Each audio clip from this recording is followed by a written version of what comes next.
भाग्यशाली व्यक्ति का प्रथम लक्षण है कि भोजन के साथ में भूख हो। दूसरा लक्षण है बिस्तर के साथ में नींद हो। भाग्यशाली व्यक्ति का दूसरा लक्षण है कि बिस्तर डनलप का गद्दा मिला है, एसी का कमरा मिला है, डनलप का गद्दा है, रोज रात्रि को 1 गिलास दूध भी पीने को मिल रहा है, केसर भी डली हुई है, सब कुछ बढ़िया है। पर सोए गद्दे पर बढ़िया रजाई भी ओढ़ी, पर रात भर करमट बदलते बदलते निकल जाए तो समझ लेना तुम जिंदगी में कोई भाग्यशाली नहीं हो। बिल्डिंग भले 4 मंजिल की बना ली पर भाग्य नहीं लिखा कर लाए। तुम भाग्यशाली नहीं हो सकते। भले तुमने बिल्डिंग 4 मंजिल की बना ली, फ्लैट जोरदार ले लिया, ने गाड़ी ले ली, ने बंगला ले लिया, ने फैक्ट्री डाल ली, ने ये कर लिया, ने वो कर लिया, पर भाग्यशाली नहीं हो। क्योंकि भाग्यशाली व्यक्ति का दूसरा लक्षण है कि बिस्तर के साथ में नींद भी होना चाहिए। अगर बिस्तर सुंदर है, भले गदेड़ी है, भले गोदड़ी है, भले साधारण सी एक दरी बिछी हुई है, पर उसको नींद चकाचक आ रही हो, बालाजी सरकार की कृपा से, भगवान भोलेनाथ की कृपा से, वो अलमस्त बिना टेबलेट के, बिना बाम लगाए, बिना वो कुछ भी लगाए बिना, वो कहते ना सिर पे ये लगा लो, वो लगा लो, नींद आ जाएगी, आंख में लगा लो, वे चुपड़ के सो जा। तो अगर बिस्तर है और नींद भी है तो समझ लेना तुम सबसे ज्यादा भाग्यशाली व्यक्ति हो, तुम्हें कोई नहीं रोक सकता भाग्यशाली। और तीसरे नंबर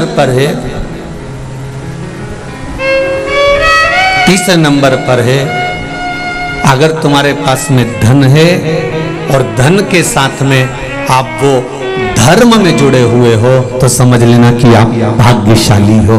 धन के साथ धर्म भी होना चाहिए।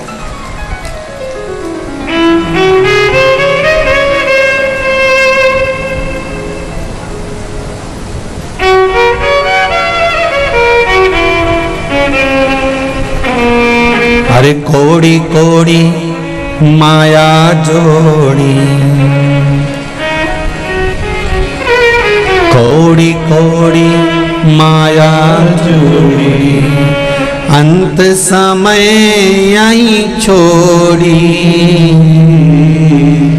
अंत समय यहीं छोड़ी, नर तूने काहे को माया जोड़ी, ओ नर तूने काहे को माया जोड़ी। जब अंत समय में यहीं छोड़ना था तो धन के साथ धर्म होना चाहिए।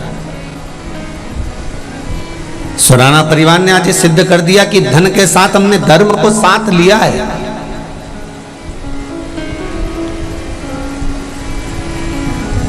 भजन, कीर्तन, स्मरण, मंत्र जाप, नाम जाप, हम ये नहीं कहते कि तुम राम जपो कि कृष्ण जपो कि शिव जपो कि तुम ये जपो, तुम्हारी मर्जी पड़े उसको जपो। यहाँ तो सनातन धर्म में तो बफेट लगा हुआ है, तुम्हारी मर्जी पड़े, 33 कोटि देवताएं, तुम्हारा मन पड़े जिसको जपो। राम जपना हो राम, कृष्ण जपना हो कृष्ण, शिव जपना हो शिव, ऋषभ जपना हो ऋषभ, बालाजी जपना हो बालाजी, देवी जपना हो देवी, तुम्हारी मर्जी पड़े जो जपो, पर अपने दिल से जपना, हृदय से जपना, मन से जपना।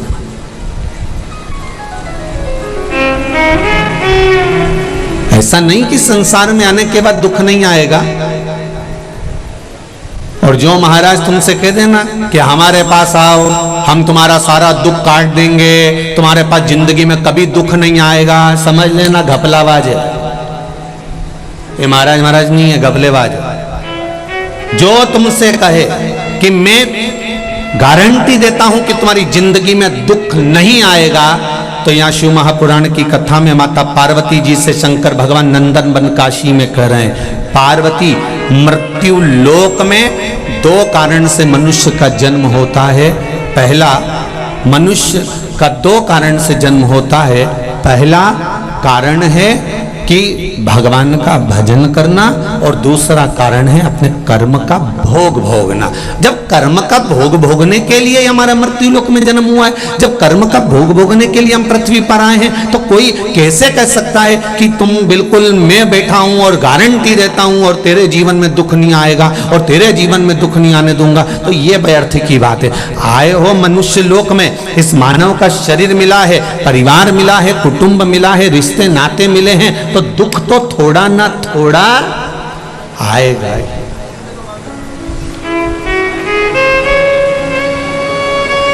थोड़ा ना थोड़ा तो प्राप्त होगा, दुख थोड़ा ना थोड़ा तो मिलेगा, ये निश्चित है।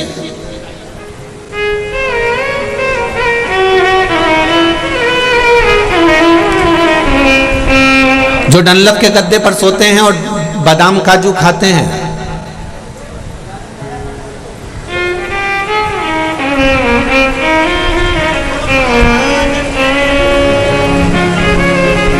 जिंदगी भर ब्रांडेड कपड़े पहनने वाले भी आखिरी में कफन बिना ब्रांड का जाता है। कफन की ब्रांड नहीं मालूम रहती कौन सी ब्रांड का है। हम तो कहते हैं अगर आप ब्रांड का कपड़ा पहनते हो तो एक स्टाम्प पर लिख के जाना, मरू तो इसी कंपनी का उड़ाना। मैं इस कंपनी के बिना, आज तक मैंने इस कंपनी के बिना जूता नहीं पहना, इस कंपनी के बिना मैंने कपड़ा नहीं पहना, इस कंपनी के बिना मैंने घड़ी नहीं पहनी, इस कंपनी के बिना मैंने सामान नहीं पहना। तो मरने पर लिख जाना इसी कंपनी का पहना, ना तो जुम्मा नहीं तो वापिस आ जाऊंगा। अरे भाई, जीवन भर ब्रांड का रोना रोने वाले भी एक दिन बिना ब्रांड के चले जाते हैं, बिना ब्रांड।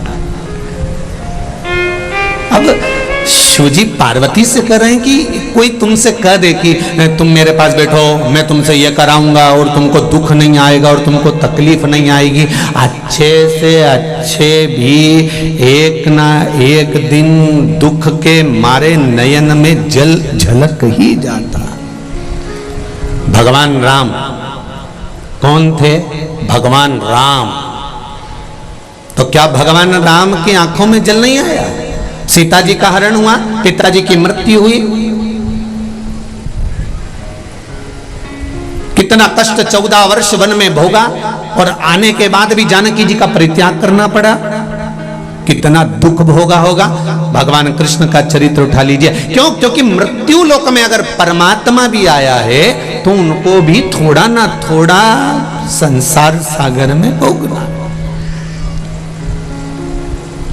मत बुरे कर्म कर बंधे वरना पछताएगा, भगवान की आंखों से तू बच नहीं पाएगा, तू बच नहीं पाएगा।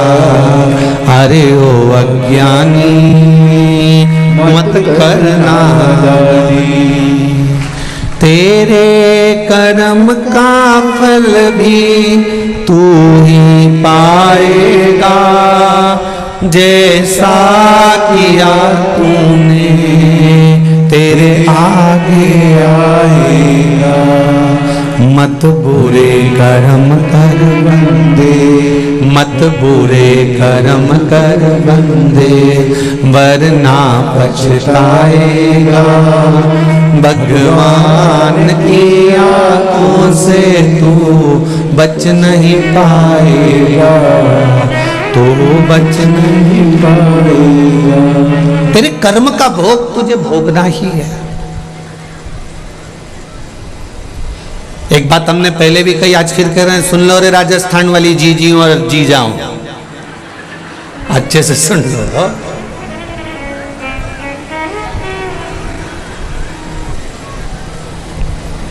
बहुत ध्यान से सुनिए। भगवान से नहीं डरना, मत डरो। परमात्मा से नहीं डरना, मत डरो। वेद और पुराण से नहीं डरना, बिल्कुल मत डरो। धर्म और शास्त्र से नहीं डरना, बिल्कुल मत डरो। माता पिता से नहीं डरना, बिल्कुल मत डरो। घर के बड़ों से नहीं डरना, बिल्कुल मत डरो। संत महात्मा जोगी सन्यासी मुनि तपस्वी से नहीं डरना, बिल्कुल मत डरो। तुम किसी से मत डरो, पर शिव महापुराण की कथा कहती है कि अपने कर्म से जरूर डरना, क्योंकि कर्म का भोग तो परमात्मा को भोगना पड़ता है।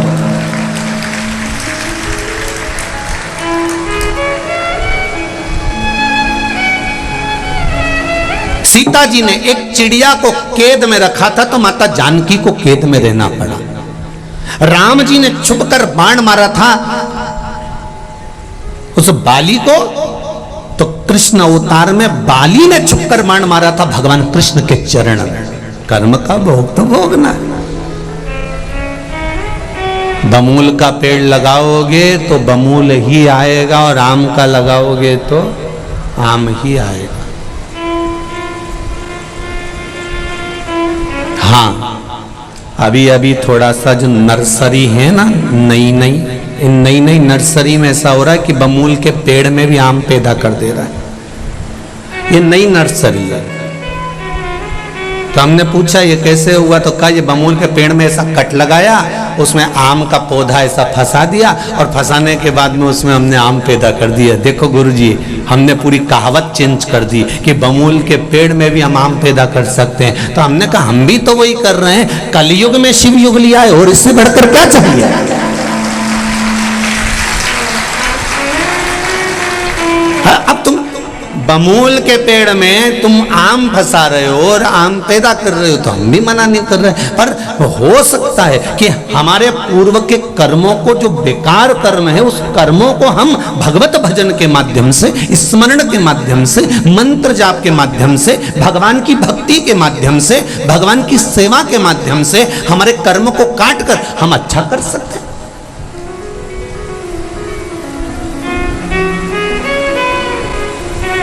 दुख बहुत सारा है, उस दुख को काटना इतना सरल बात नहीं है, पर धीरे धीरे कटेगा ये निश्चित है। एक कटोरा भरकर कोई तुमको घी दे दे, इतना बड़ा भगोना भरकर, कटोरा भरकर, और कहे कि लो साहब इतना घी तो तुम्हें पीना ही पड़ेगा, तो तुम पी नहीं सकते। नहीं नहीं साहब, हमारे बस का नहीं, इतना कटोरा भरकर घी कोई पिया, हमसे नहीं पीते बनेगा। फिर क्या करोगे, तो कोई चतुर गुरु के पास जाओगे, तो वो गुरु कह देगा एक काम करो, कटोरा भरकर घी है और उसको पीना है, तो एक काम करो, उसको आटे में सेको, आटे में मिलाओ और उसका सीरा बनाओ, उसका हलवा बनाओ। सीरा हलवा बनाओगे तो एक कटोरा घी क्या, 2 कटोरा घी भी सीरे में, हलवे में तुम खा सकते हो। उसी तरह दुख अगर बड़ा है, कटोरा भरकर दुख है, तो उस दुख को डायरेक्ट नहीं पी सकते, उस दुख को तुम इतनी जल्दी निवारण नहीं कर सकते, उस दुख को तुम इतनी जल्दी समाप्त नहीं कर सकते। इसलिए एक काम करो, कटोरा भरकर अगर घी है और नहीं पी सकते, तो उसको आटे में सेक कर, हलवा बनाकर, सीरा बनाकर खा जाओ। एक कटोरा घी आराम से खा जाओगे, पर डायरेक्ट नहीं पी सकते। उसी तरह दुख एक कटोरा भरकर है, वो समाप्त नहीं हो रहा, तो उसको भगवान शंकर की शरणागति में ले जाकर छोड़ना चालू करो, उसको भी आटे में सेकना चालू करो, थोड़ा भजन चालू करो, थोड़ा कीर्तन चालू करो, थोड़ा मंत्र जाप चालू करो, थोड़ा स्मरण चालू करो, थोड़ा भगवत भजन करना चालू करो, और उसमें मिलता जाएगा दुख, थोड़ा थोड़ा दुख मिलता जाएगा, तो वो दुख तुम झेल सकोगे और जीवन में फिर खुशियां सम्मुख में आ जाएगी। फिर दूर नहीं वो प्रसन्नता के दिन, फिर दूर नहीं है।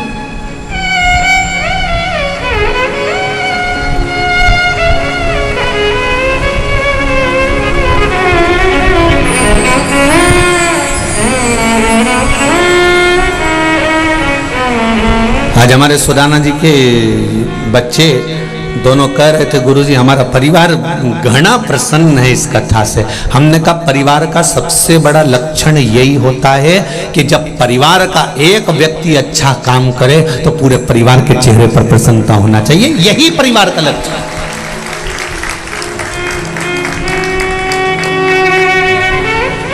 परिवार का लक्षण ही यही है कि आपकी प्रसन्नता में सब प्रसन्न और आपके दुख में सब दुखी, ये परिवार का लक्षण। पर आजकल थोड़ा सा उल्टा है, परिवार में अगर प्रसन्न दिख रहे हो कि इसके यहाँ गाड़ी आ गई, बंगला आ गया, तो लोगों का मुंह उतर जाता है। और आपके यहाँ अगर थोड़ा सा दुख आया तो कई परिवार के लोग ऐसे हैं कि डीजे की गाड़ी उनके सामने फीकी है, पूरे मोहल्ले में प्रचार कर देते हैं कि उसके साथ ऐसा हो गया, डीजे की गाड़ी फीकी।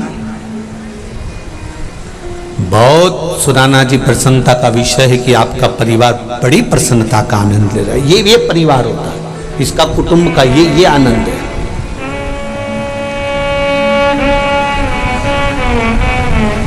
ये सुख है।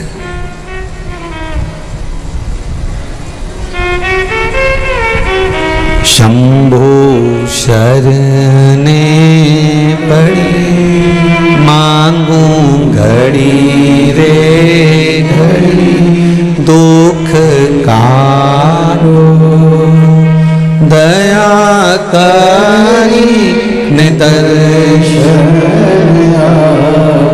प्रसन्नता का विषय एक आनंद की लहर।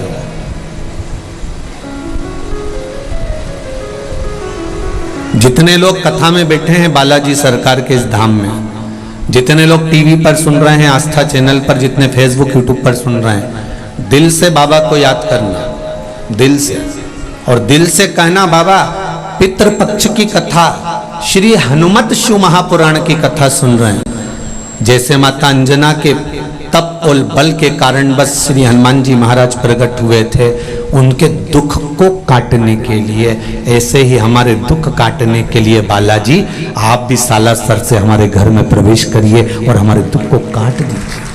अब कहो उनसे, सुनेंगे।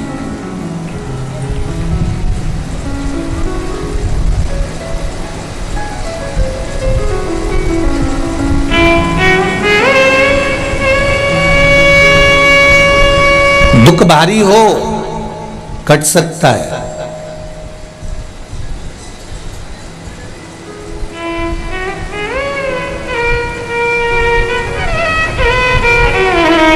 महाराज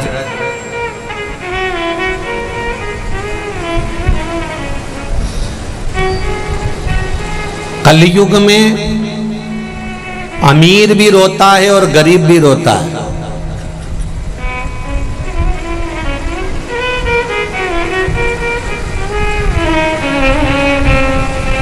इस कलयुग में अमीर भी रोता है और गरीब भी रोता है, पर जो श्री शिवाय नमस्तुभ्यम बोलता है वो चैन की नींद सोता है। उसके जीवन में फिर कोई दुख आएगा तो भी कट जाएगा। आपके ये पत्र आया है, देखिए, एक पत्र का स्मरण करें।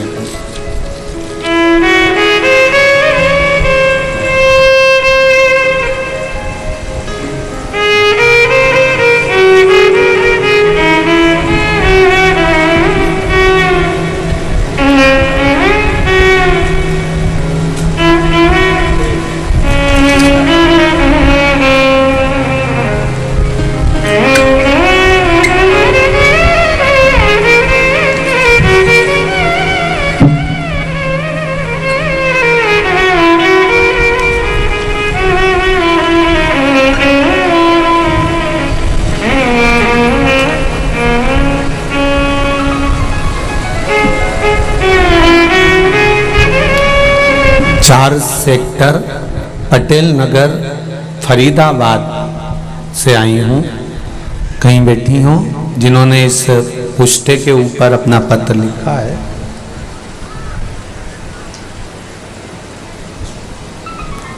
कहीं बैठी हो तो हाथ हिलाइएगा। जिन्होंने इस, आप ही हैं, दोनों हाथ हिला दो। श्री शिवाय नमस्तुभ्यम। 4 सेक्टर पटेल नगर फरीदाबाद से आई हूँ। मेरा बेटे का छठ पूजन के दिन अंदर से पेट की आंत फट गई थी। आईसीयू में भर्ती करा गया। डॉक्टर ने 24 घंटे में ऑपरेशन के लिए बोला था। जब से बहुत परेशान थे।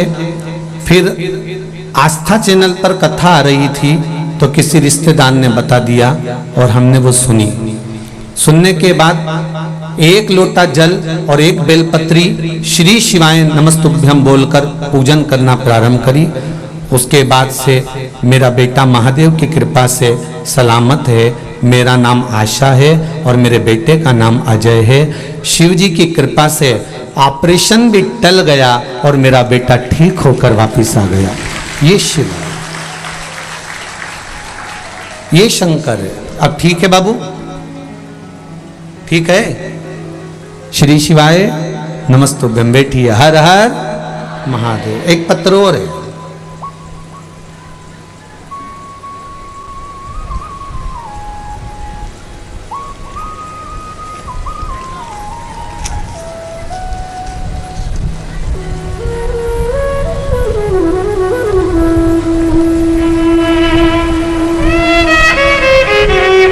मेरा नाम ललिता वैष्णव है।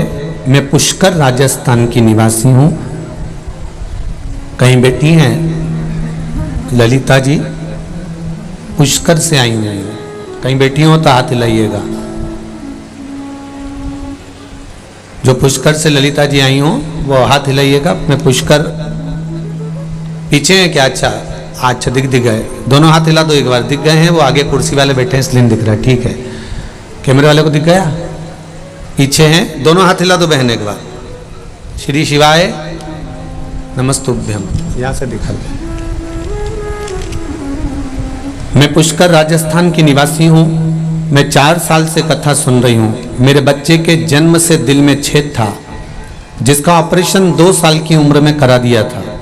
उसके बाद कोई परेशानी नहीं हुई। फिर 14 फरवरी 2022 को उसकी तबीयत अत्यंत खराब हो गई। जिसकी उम्र 16 वर्ष की है, उसे डॉक्टर को दिखाया, फिर उसे जयपुर इंटरनल हॉस्पिटल में भर्ती कराया। तब डॉक्टर ने हमें उसे 95% शरीर खराब बता दिया। उनके बचने के अवसर कम थे। फिर हमने आपके बताए अनुसार भगवान शिव का स्मरण और काली मिर्ची का आंवले के वृक्ष नीचे वाला प्रयोग करना प्रारंभ करा। तभी घर के सभी व्यक्तियों ने श्री शिवाय नमस्तुभ्यम मंत्र का जाप किया।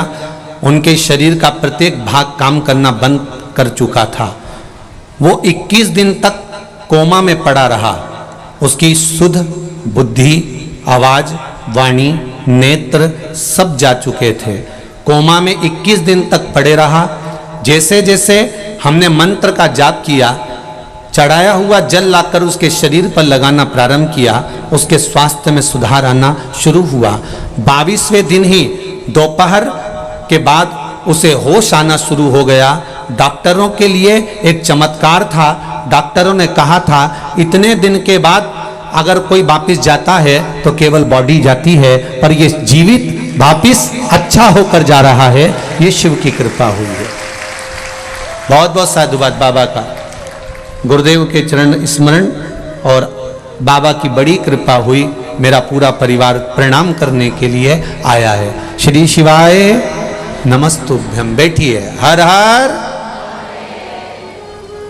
मैंने तेरे ही भरोसे, ओ बाबा तेरे ही भरोसे, हवा बिच उड़ती जावांगी, बाबा डोर हंतो छड़ी नावे कटी जावांगी, भोले मैं तेरी पतंग, ओ शंभो मैं तेरी पतंग, हवा बिच उड़ती जावांगी, बाबा डोर हंतो छठी नावे कटी जावांगी।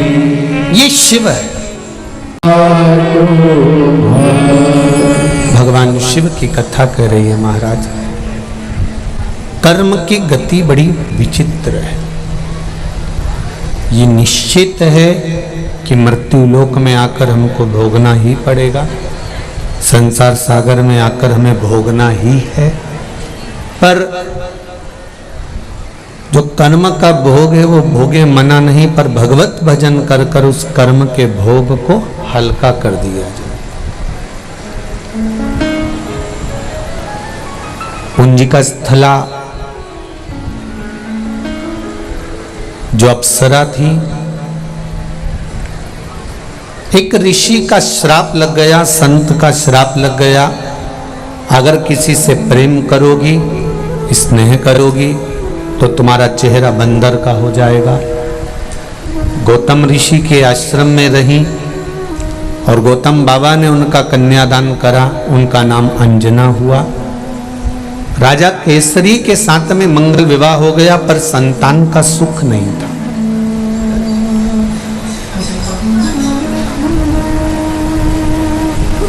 कई वर्ष निकल गए थे, संतान नहीं मिली। माता अंजना के गर्भ से औलाद नहीं हुई।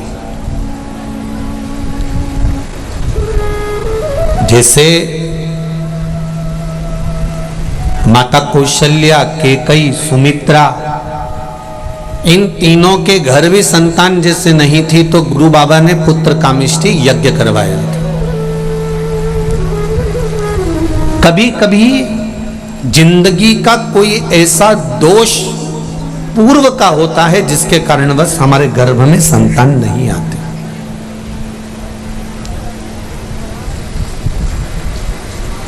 और हमें किसी को दोष नहीं देना चाहिए इसके लिए। कई माताएं कह देती हैं हमारा संतान नहीं हो रही है, गर्भ नहीं ठहर रहा है। हो सकता है किसी ने मेरा गर्भ बांध दिया हो सकता है किसी ने मेरे ऊपर बंधन कर दिया हो। ये हमें दूसरे पर दोष नहीं देना कि गर्भ का बंधन कर दिया होगा या गर्भ बांध दिया होगा या किसी ने बंधन कर दिया होगा। नहीं नहीं नहीं नहीं, जाको राखे साइया मार सके ना हो।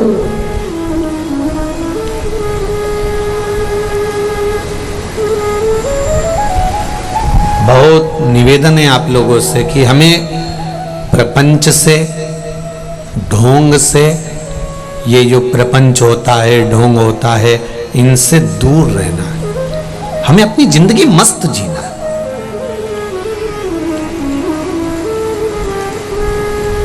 कई लोग कहते हैं इन्होंने बंधन कर दिया होगा, इन्होंने ऐसा कर दिया होगा, किसी ने विद्या कर दी होगी। अगर विद्या करने वाले होते ढेर सारे तो सबसे पहले वो मोदी पे ही करते या फिर अंबानी पे करते या टाटा बिरला पर करते। उनके पास ज्यादा है, अपने पास तो है ही क्या जो विद्या करने वाला अपने पे करेगा। बोलो जी सही है कि गलत है? अगर कहीं का विद्या करने वाला होता और इतना बड़ा बड़ा विद्या करने वाला, इतना छूमंतर करने वाला होता तो जो बड़े बड़े पद पर बैठे हैं उन पर कर उनको नीचे नहीं ले आता। नहीं, जिसको राम रखे उसे कोई नहीं चखे। जिसको राम रखता है ना उसको कोई नहीं चखता। दुनिया में किसी की सामर्थ्यता नहीं कि कोई किसी का बुरा कर दे। हमारे कर्म हमको बुरा करवा देते हैं। कई लोग कहते हैं मेरे परिवार वालों ने प्रॉपर्टी रख ली। पुराने समय में अंदाजा लगाओ कि ये कौन था। एक जगह पर कहीं प्रवचन चल रहे थे, प्रवचन में एक महाराज जी कह रहे थे कि धृतराष्ट्र बेचारा अंधा था, धृतराष्ट्र के नयन नहीं थे। अगर धृतराष्ट्र के नेत्र होते ना तो ये युद्ध टल जाता।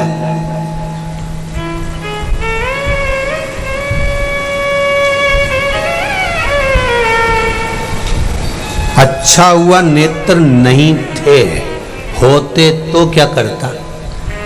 जब नहीं थे तो भीम को गले लगाया और उसको चूर चूर कर दिया। जरा विचार करिए। एक बच्चा तालाब के किनारे पर बैठा हुआ था, उसका पांव बेकार थे दोनों, उसका हाथ बेकार था। गांव के बच्चे आए, दौड़ दौड़ के तालाब में कूद गए, स्नान करा, तैरने लगे। तैर के बाहर आए, वहीं से पार्वती और भगवान शंकर जा रहे थे। पार्वती जी ने उस बच्चे को देखा, शिव जी से कहा कितना सुंदर बच्चा है, पर इसके पांव कैसे हो गए प्रभु? आप इतने दयालु हो, करुणा सागर हो, कृपा करने वाले हो, कम से कम इस बच्चे के पांव तो अच्छे कर दो और इसका हाथ अच्छा कर दो। सब अच्छे हैं तो इसको भी अच्छा कर दो। शंकर भगवान ने कहा विधान लिखने वाले ने लिखा है तो सोच समझ कर लिखा होगा, मैं विधान को नहीं बदल सकता। पार्वती कहने लगी तुम मेरे लिए क्या विधान नहीं बदल सकते? शंकर भगवान कहने लगे बदलने को तो बदल दूंगा, पर बाद में मुझसे मत कहना तू। हाँ नहीं कहूंगी, तुम तो बदलो विधान, इस बच्चे के हाथ पैर सही करो। शंकर भगवान ने हाथ उठाया, आशीर्वाद दिया, बच्चे के हाथ पैर ठीक हो गए। वो भी तालाब में कूद गया। जैसे ही तालाब में कूदा, उसने सबसे पहले जो आगे तैर रहा था उसके ऊपर चढ़ गया और उसको नीचे दबाकर उसके प्राणों को हर लिया। फिर दूसरे पे चढ़ गया, उसके पांव को पकड़कर नीचे ले गया, उसके प्राण हर लिए। एक दिन में 15 को मार डाला, दूसरे दिन फिर 10 को मार डाला, तीसरे दिन फिर 25 को मार डाला।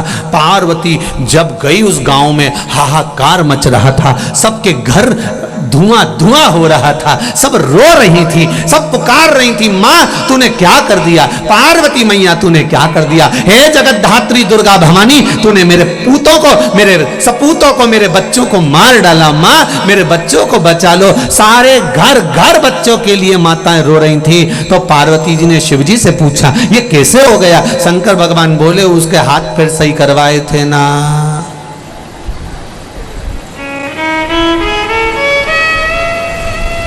पूर्व समय में इसने गलत किया था, इसलिए इसको तकलीफ दी है, और इस जन्म में अच्छा करे इसलिए इसको थोड़ा रोका गया है कि भजन करे। धृतराष्ट्र ने कितनी बड़ी गलती करी थी। पूर्व समय का सबसे सुंदर राजा था धृतराष्ट्र। मृगा करने के लिए गया, हिरण को मारने के लिए गया, सामने एक बदक का जोड़ा दिखाया बड़ा सुंदर, और बदक के छोटे छोटे बच्चे। राजा ने कहा इतने सुंदर बदक के बच्चे हैं, जाओ जरा पकड़ के लाओ इन बच्चों को। जैसे ही बच्चों को पकड़ने के लिए गए तो बदक ने उनको मारना चालू कर दिया। दूतों को पकड़ने नहीं देता। राजा के पास आकर कहा हम नहीं पकड़ सकते, उसके पास में एक बड़ा बदक बैठा है, जरूर उसका पिता है या माँ है, वो हमको पकड़ने नहीं दे रहा। तो एक काम करो, सबसे पहले उसी को पकड़ के लाओ। सबसे पहले बदक को पकड़ कर लेकर आए, उसके बच्चों को नहीं, बदक को पकड़ कर लेकर आए। राजा ने कहा एक काम करो, इसको इसके बच्चे दिखेंगे ही नहीं, और नहीं दिखेंगे तो ये अपने ऊपर आक्रमण नहीं करेगा। लाओ जरा बमूल का कांटा लाओ, और बमूल का कांटा लाकर बदक की आंख फोड़ दी। बच्चों की आंख में जल भरा हुआ था, रो रहे थे। बदक के बच्चे जब रो रहे हैं, नैनों में जल भरा है, अश्रु भरा है, हृदय से, आंख से रक्त निकल निकल कर वो बदक मर गया। अंत में बद्दुआ दे दी, श्राप दे दिया कि मेरे नेत्र जैसे गए हैं और मेरे बच्चे तूने पकड़कर मसले हैं, तेरे भी नेत्र जाएंगे और तेरे भी बच्चे ऐसे मसले जाएंगे। ये कर्म का दंड है, भोगना है।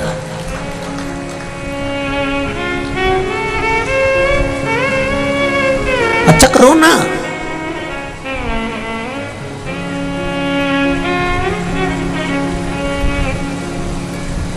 कोई जरूरी नहीं है कि किसी के ऊपर लात रखकर ही ऊपर चढ़ा जाए। कोई जरूरी नहीं है कि किसी के कंधे पर लात रखकर ही आप ऊपर चढ़ोगे। अपने भाग्य की सीढ़ियां बनाइए, अपने कर्म की सीढ़ियां बनाइए। अच्छा कर्म करना प्रारंभ करिए, और जब अच्छे कर्म की सीढ़ियां बनेगी, आपको किसी के कंधे पर लात रखने की जरूरत नहीं पड़ेगी। आप सीढ़ी पर लात रखोगे, कर्म की गति के अनुसार कर्म करते करते, कर्म करते करते। गीता जी में भगवान कहते हैं कि कर्म प्रधान है, तू कर्म करे जा, फल की इच्छा मत रख। और जब तू चढ़ते चले जाएगा, चढ़ते चले जाएगा, तो मैं खुद संभाल लूंगा तुझको। क्यों चिंता करता?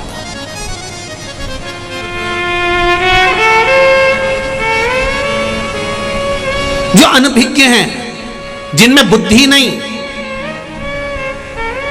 पढ़कर भी जो अनपढ़ हैं, वो ऐसी बात करते हैं कि किसी ने कुछ कर दिया होगा, किसी ने व्यापार बांध दिया होगा, किसी ने यह कर दिया होगा, किसी ने टोना कर दिया होगा, किसी ने टोटका कर दिया होगा। और जब आपके मन में यह भाव आ जाता है तो इसका फायदा कोई दूसरा उठाता है, इसका लाभ कोई दूसरा उठाता है। फिर वो तुरंत कह देता है ऐसा हुआ है तुम मेरे पास आओ, यहाँ इतना जमा करो, तुम ऐसा करो, मैं तुमको ये दे दूंगा, मैं तुमको बनाकर वो दे दूंगा। और वो कर्म का भोग कुछ नहीं, सारी समस्या का हल एक लोटा जल। एक पत्र में आया है, एक माता के कान, बच्चे के कान की आवाज चली गई थी। वो बैठी होगी, पत्र अभी पढ़ नहीं रहे क्योंकि कथा भी लेना।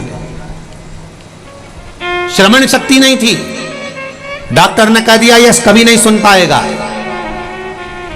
तब उसने शिव जी पर भरोसा करा, भगवान शंकर पर विश्वास करा, एक लोटा जल और एक बेलपत्री का प्रयोग करना चालू करा। और फिर जिस दिन ऑनलाइन शिवरात्रि की पूजन थी, उस दिन पूजन